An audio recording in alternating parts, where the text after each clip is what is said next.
suka saya ingatkan kepada tuan-tuan dan puan tentang Frank Santaham.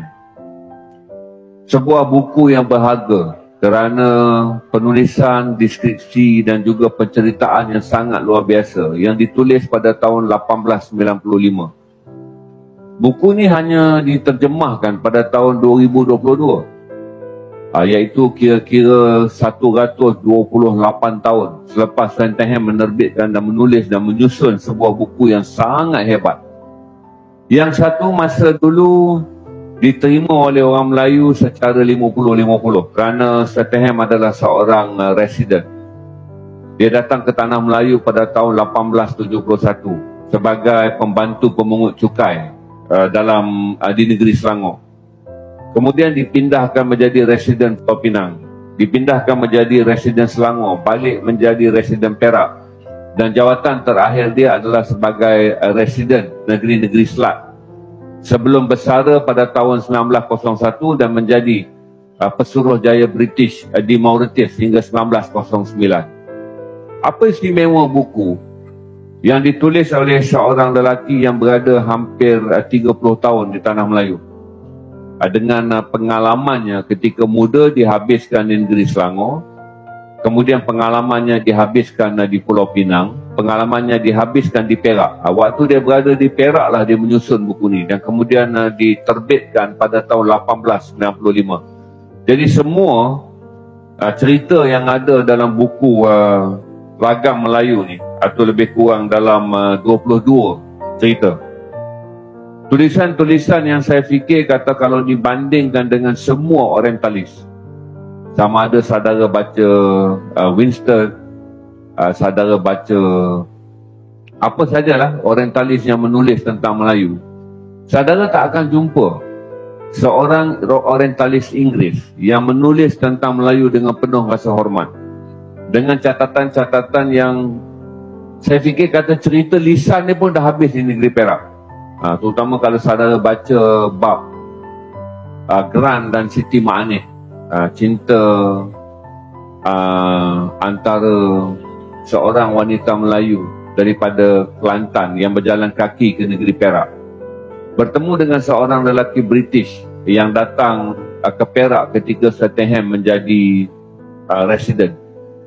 Kemudian bagaimana kedua-dua orang yang bermusafir ni, Grant adalah seorang yang tidak berharta, datang daripada British, manakala Siti Ma'aneh ni berjalan kaki dari Tanah Merah di Kelantan, merentas banjaran Titi Wangsa dan sampai ke negeri Perak untuk mencari jalan, menyara hidup dia.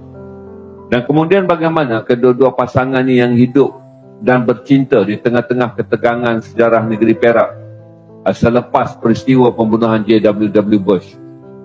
Dan kemudian bagaimana akhirnya apabila orang Melayu yang marah pada zaman itu berdendam di atas tangkapan pembesar-pembesar Melayu kerana dituduh sebagai penderhaka dalam tragedi J.W.W. Bush. Ada satu cerita yang dirakamkan oleh Santaham yang tak pernah sejarah rakamkan, iaitu bagaimana Siti Ma'aneh yang datang daripada Kelantan, yang kemudiannya bekerja dengan Grant, seorang lelaki British yang datang, yang kemudiannya Santaham tak dapat tolong dia banyak kerana Santaham sendiri mengatakan bahawa kalau nak tanamlah kamu sayur-sayuran dan juga bukalah ladang kamu di tepi sungai. Maka Grant ni pergi buka ladang di tepi sungai dan dia tak mampu menggajikan orang, sehinggalah Siti Ma'aneh, anak rantau yang berdagang daripada Kelantan masuk ke negeri Perak, datang menawarkan diri untuk bekerja dengan Grant. Pada satu ketika, kerana Grant telah membuka ladangnya dan tak orang yang menggunakan perahu di Sungai Perak nampak seorang lelaki Inggeris mengerjakan ladang di tengah-tengah kemarahan orang Melayu yang sangat luar biasa di atas selepas peristiwa pembunuhan Bush, maka orang Melayu ni berkumpul dan mengepung rumah Grant untuk menghalau seorang lelaki British yang langsung tak terlibat dengan Bush, yang datang ke negeri Perak kerana dia kenal residen Perak pada waktu itu adalah Frank Santaham. Maka orang kepung, diceritakan dalam kisah ni oleh Frank Santaham kerana ini berlaku pada zaman dia.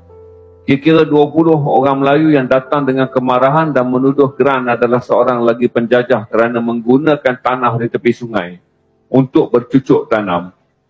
Maka mereka mengepung untuk membunuh Grant. Dalam cerita ni, Siti Ma'aneh yang tidak terdidik telah melindungi Grant, merayu dan mengatakan kepada mereka bahawa lelaki Inggeris ni tak pernah terlibat dalam apa jua bentuk untuk menganiaya orang Melayu kecuali sedang mengerjakan sebidang tanah di tepi sungai untuk bercucuk tanam. Atas kemarahan tu, orang tetap menyerang. Bagaimana kita akan tengok cinta sejati Siti Ma'aneh ni ketika orang menyerang dan mahu membunuh Grant atas tuduhan Grant adalah seorang lelaki kulit putih yang dimusuhi. Siti Ma'aneh mempertahankannya. Digambarkan oleh Swettenham, serangan itu datang dengan bentuk parang. Jadi bila jatuhnya Grant ni, orang nak menetak Grant, maka Siti Ma'aneh telah memeluk Grant. Kemudian menghulurkan lengannya. Tebasan yang pertama memutuskan lengan Siti Ma'aneh. Dalam keadaan putus Siti Ma'aneh ni, dan orang sedang mencari arah nak meletakkan parang bagi membunuh Grant, satu tetakan menghala ke muka Grant, tetapi Siti Ma'aneh telah menghulurkan leher dia. Maka matilah Siti Ma'aneh. Cerita-cerita tragik tak pernah ada dan tak pernah difilmkan. Suatu ketika anak kepada marhum Mamat Khalid datang jumpa saya. Dia orang Perak. Saya kata banyak kisah-kisah menarik yang ada dalam ni yang mempunyai penceritaan yang detail oleh Swettenham. Boleh difilmkan. Saya masih menanti satu hari, tuan-tuan. Kisah Siti Ma'aneh dan Grant yang difilmkan. Dengan latar belakang negeri Perak pada zaman selepas pembunuhan Bush dan ketika Frank Swettenham yang dianggap lebih diplomatik dan mempunyai pengalaman yang lama berada di Tanah Melayu. Kerana ketika dia dilantik menjadi residen di Perak, dia dah duduk Tanah Melayu 21 tahun. Dia dah biasa sebagai pembantu pengunut cukai di Selangor, dia dah jadi residen di Pulau Pinang, dia ada banyak pengalaman. Kisah-kisah 22 buah cerita dalam buku Siti Ma'aneh ni, tuan-tuan, adalah cerita yang paling bagus untuk tuan-tuan bagi anak-anak remaja membaca. Kerana bagi saya, storytelling yang terbaik, tak kira lah saudara baca siapa pun, storytelling yang terbaik bagi kisah-kisah benar yang tidak diangkat sebagai sejarah, Swettenham adalah penulis terbaik. Sebab Swettenham menulis cerita ni, tuan-tuan, dengan gaya naratif yang sangat luar biasa.